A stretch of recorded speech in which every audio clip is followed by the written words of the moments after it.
Since the release of their first add-on in 2017, Caledonia Works has focused mainly on pre-grouping locomotives. There have since been a decent amount of exceptions, but most of them are locomotives built in the Big Four era, between 1923 and 1948, while today's topic is not from that era. This is the standard 4MT class 264 tank engine, the only BR standard in CW's range.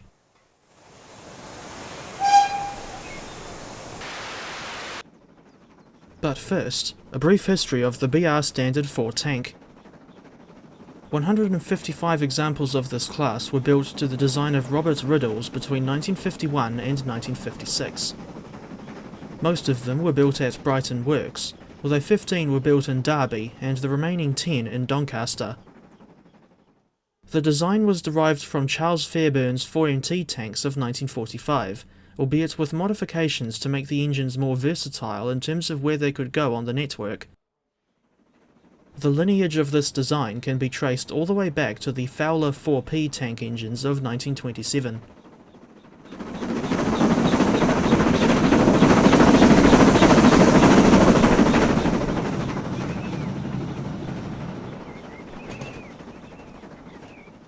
The Standard 4 tanks were primarily used on commuter or outer-suburban passenger trains and could be found all throughout the BR network, but particularly in Scotland or southeast England. They could get up to a decent turn of speed, and proved popular with engine crews throughout their lives. Initially, the class didn't run on the western region, but some of them were transferred west in 1962 following electrification of the suburban lines out of London Fenchurch Street. I obviously have no footage of Class 302s or any other early LTS electrics, so these 357s will have to do. These locomotives did not have particularly long service lives, although that wasn't because of any major design flaws or poor reliability, but rather BR's desire to get rid of steam locomotives by 1968. That's a whole other story that I won't go into. Due to suffering irreparable frame damage, locomotive number 8103 was withdrawn and scrapped in 1962, 2 years ahead of any of her classmates. The next withdrawal wasn't until 1964, and by 1967 the whole class had gone. Fortunately, 15 Standard 4 tanks have survived into preservation, with one of the more notable survivors being 80002. This locomotive was withdrawn in 1967, but remained in use as a static carriage heating boiler in Glasgow until 1969. CW released their Standard 4 tank in October 2024, and the add-on is available from their website for £20, or around 46 New Zealand dollars. I can't remember exactly how much I paid for my copy, but I do remember buying this thing in December 2024, alongside the LNER A4 Pacific and Caledonian Railway 956 class, both of which have already featured in dedicated videos on this channel. This is not the first time we've had a Standard 4 tank in TS Classic, as Digital Traction made their own version many years ago. I think it was 2013, but I could be wrong.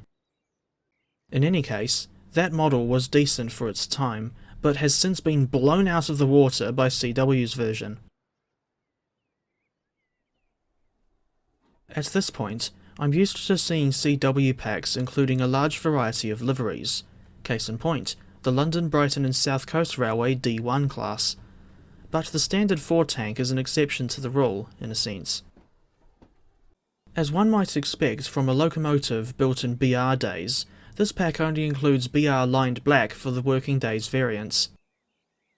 They are labelled as V1, V2 and V3 in the scenario editor. V1 has Northeastern or London Midland region lamps, V2 has Western region lamps, and V3 has extra lamp irons for Southern region headcode discs. There's also some preservation era variants included, but only for 3 members of the class, namely 80002, 8151 and 8135. The latter is based at the North Yorkshire Moors Railway, and is notable for being painted in BR lined green, a livery that none of the standard 4 tanks ever wore in service. As for AT151, she is based at the Bluebell Railway in Sussex, and is currently in working order, while AT002 is based at the Keighley and Worth Valley Railway, and currently on display in the exhibition shed at Oxenhope, following the expiry of her boiler ticket in 2013. AT002 is the oldest surviving member of her class, and also had the longest service life out of all the preserved examples, although that's not saying much because she was only in service for 14 years and 4 months. On a personal note, she is one of 2 standard 4 tanks that I've seen in real life, the other one being AT079 at Barrow Hill. Unfortunately, this one wasn't in steam either, and the only standard 4s that I actually saw in steam were both 460 tender engines, more specifically 75078 at the KWVR and 75069 at the Severn Valley Railway.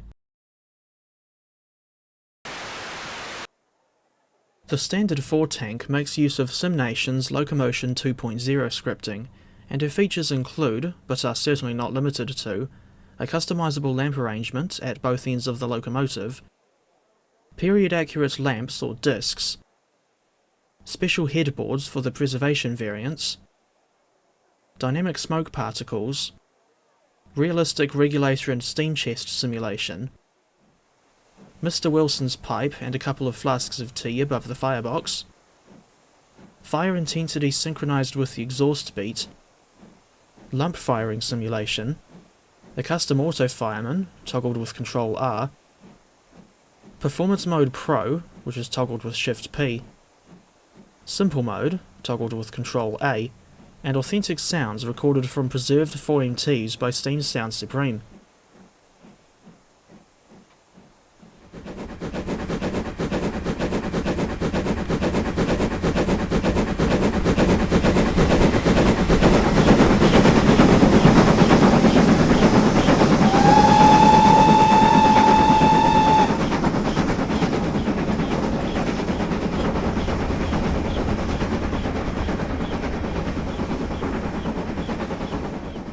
As is often the case with CW products, the 4MT tank includes a good amount of customizable details, although the actual amount of customizability depends on which variant of the locomotive you select in the scenario editor.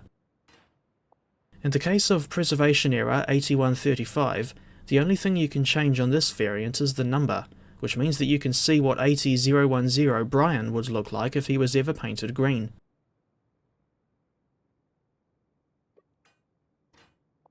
In the case of the Working Days variants, you can change the running number, add or remove superheater plates on top of the smoke box, change the BR crest on the tanks to be either the early or late crest, add or remove the overhead warning stickers, add or remove the yellow triangle, although I forget what this is for, add or remove the route availability decal, change the colour of the smoke box number plate and shed code to be black or blue, add or remove a self-cleaning smoke box plate, and change the power classification decals on the bunker.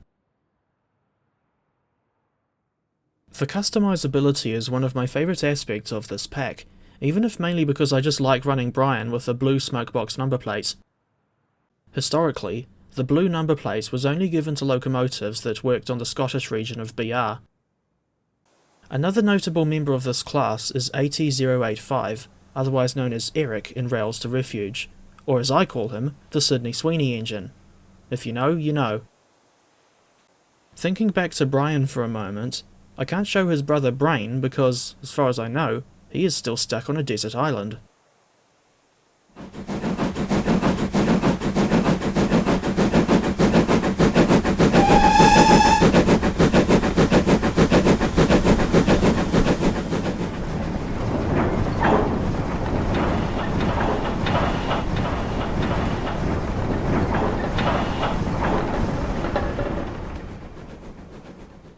When you're driving this locomotive, it's important to keep the fire mass between 1050 and 1060 pounds, or around 50% on the F4 heads-up display. The normal working boiler pressure is 225 pounds per square inch, higher than I thought it would be for a tank engine. Thinking back to the auto fireman, I don't use that feature myself because I'm well accustomed to manual firing, but at least it's there for anyone who wants to use it. I know of at least 4 appropriate routes for this class, with one of the routes in question being the Buchan line by Suburban Glasgow Limited. There is photographic evidence out there to prove that these engines ran to Peterhead or Fraserburgh back in the day. You could also run the standard 4 tanks on Dorset Coast by Golden Age Developments, Western Lines of Scotland by Keith Ross, and the North Yorkshire Moors Railway by British Locomotive Studios. Feel free to leave a comment on this video if you can think of any other suitable routes for the 4MT tank.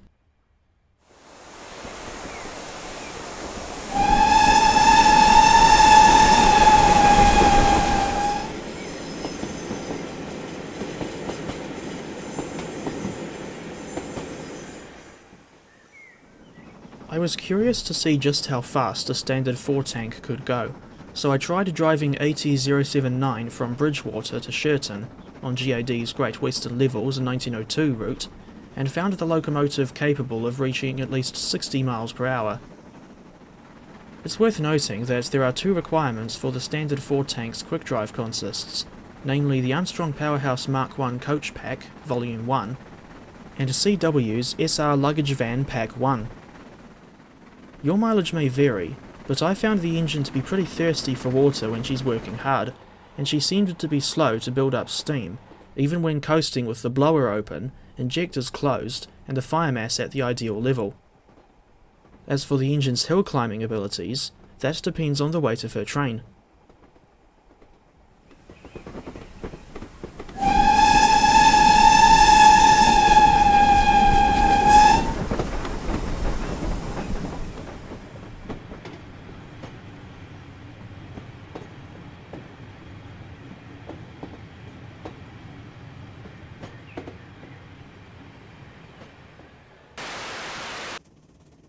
All things considered, I'm still happy with the BR standard 4MT class 264 tank from Caledonia Works.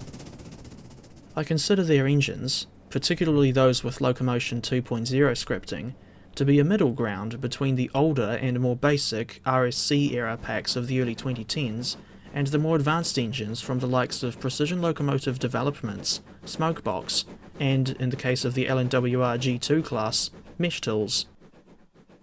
From what I've heard, the steamers from Just Trains, like the LNER K4 and V2, are pretty advanced as well, but I haven't got any of them. On the topic of BR standards, I wouldn't mind seeing the 3MT tank in the game someday, although I realise that, if that were to ever happen, it wouldn't be from CW. As for anything else I'd like to say, well, for one thing, I'm not going to make any jokes at the expense of Tony Basil, in which case I would be taking the mickey.